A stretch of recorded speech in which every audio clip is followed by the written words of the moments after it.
Hello friends, welcome to my YouTube channel aspirants goal. आज है 26 नवंबर और आज हम बात करने वाले हैं 26 नवंबर से संबंधित करंट अफेयर्स के कुछ महत्वपूर्ण प्रश्नों के बारे में।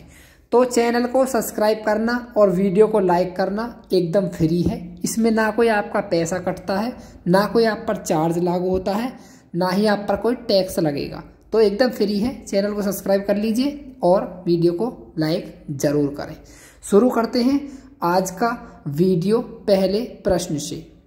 तो आज की वीडियो का पहला प्रश्न है, हाल ही में किस बैंक ने पीएम विश्वकर्मा, यहाँ पर विश्वकर्म लिख गया है, विश्वकर्मा योजना को पीआईडीएफ में शामिल किया? ऑप्शन नंबर ए है एसबीआई, ऑप्शन नंबर बी है आरबीआई, ऑप्शन नंबर सी है यूनियन बैंक और ऑप्शन नंबर डी है पीएनबी। अब यहाँ पर जो सही उत्तर है इस प्रश्न का वो है ऑप्शन नंबर बी, यानी कि आरबीआई। किस बैंक ने पीआईडीएफ में शामिल किया है विश्वकर्मा योजना को? आरबीआई ने।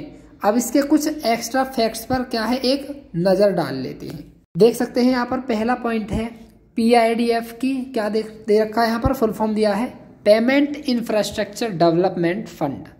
नंबर 2 है यहाँ पर आरबीआई ने पीआईडीएफ के कार्यकाल को 2 वर्ष के लिए बढ़ाया है। यहाँ पर ये टाइपिंग मिस्टेक हो गई है जो कि बहुत ही गलत है, तो इसके लिए क्षमा प्रार्थी हूँ, क्योंकि जब हम स्लाइड बना रहे होते हैं तो वहाँ पर कुछ चीज़ें क्या है छूट जाती है हमसे। तो यहाँ पर जो सही है आरबीआई ने पीआईडीएफ के कार्यकाल को 2 वर्ष के लिए बढ़ाया है। अब यह 31 दिसंबर 2025 तक क्या है प्रभावी रहेगी।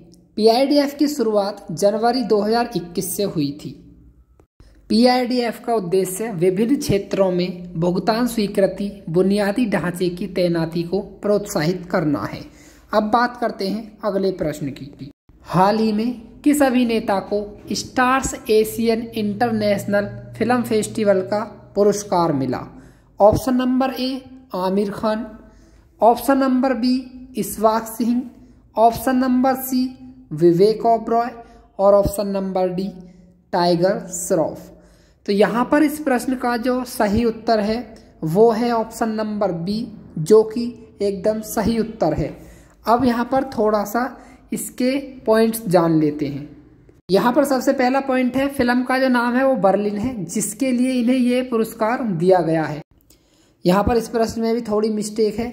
यहाँ पर है फिल्म बर्लिन ने न केवल इशफाक सिंह के उत्कृष्ट चित्रण के लिए प्रशंसा प्राप्त की है, बल्कि लॉस एंजल्स के भारतीय फिल्म महोत्सव और जियोयामी 2023 जैसे कई फिल्म समारोहों में सफल स्क्रीनिंग का भी आनंद लिया है। अब बात करते हैं अगले प्रश्न की। हाल ही में किस देश के बच्चों में निमोनिया आउटब्रेक की स्थिति बनी हुई है?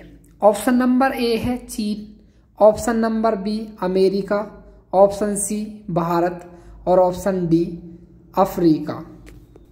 तो इस प्रश्न का जो सही उत्तर है वो है ऑप्शन नंबर ए, यानी कि चीन।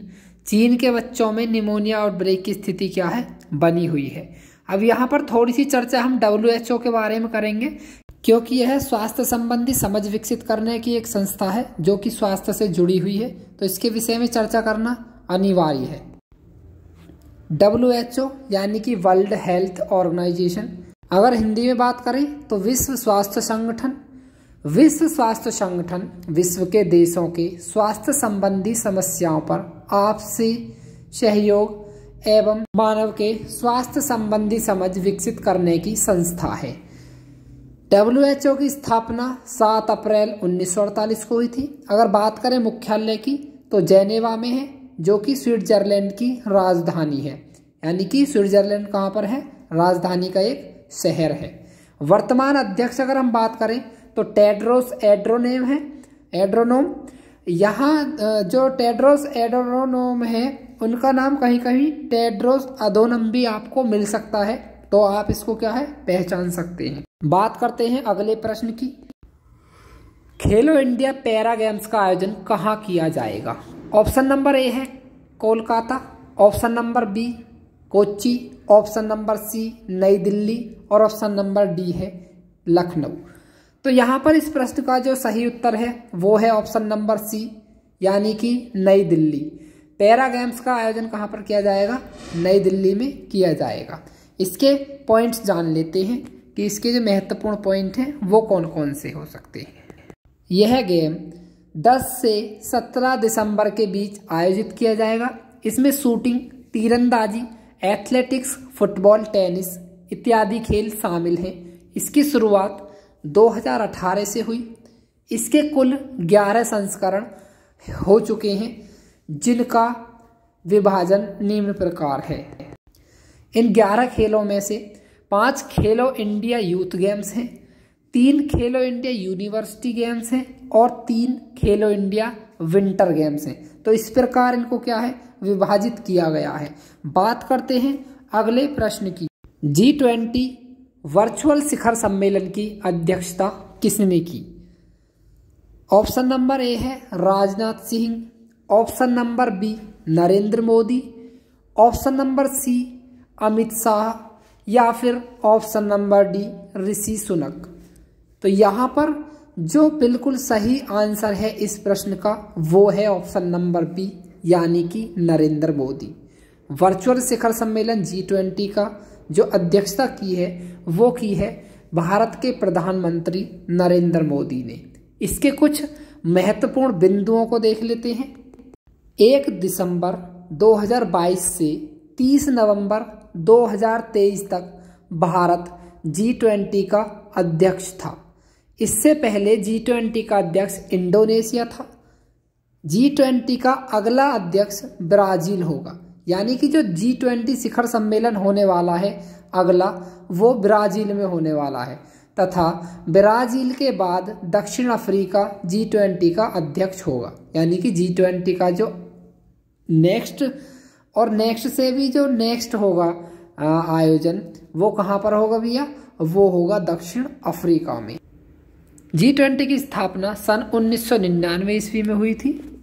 G20 में 19 देश शामिल हैं। इसके बाद एक अफ्रीकी यूनियन तथा एक यूरोपीय यूनियन है। इसे हम G20 भी कह सकते हैं, यानी कि 2 यूनियन है इसमें और 19 देश हैं। तो इस प्रकार से हम G21 भी इसे हम कह सकते हैं, क्योंकि अभी तक इसमें क्या था? 20 देश शामिल थे तो इसे G20 बोलते थे। अब यहाँ पर क्या है? 2 यूनियन है, तो इसलिए इसको क्या है? हम G21 कह सकते हैं। अब बात करते हैं नेक्स्ट प्रश्न की। तो अगला प्रश्न है, हाल ही में कोलकाता में बंगाल ग्लोबल बिजनेस समिट का कौन सा संस्करण आयोजित किया गया? ऑप्शन नंबर ए है 6वां, ऑप्शन नंबर बी 7वां, ऑप्शन नंबर सी 8वां और ऑप्शन नंबर डी 9वां। तो इस प्रश्न का जो सही उत्तर है वो है ऑप्शन नंबर बी, यानी कि 7वां संस्करण। अब बात करते हैं इसके महत्वपूर्ण बिंदुओं के बारे में। इसका आयोजन 21 से 22 नवंबर को हुआ।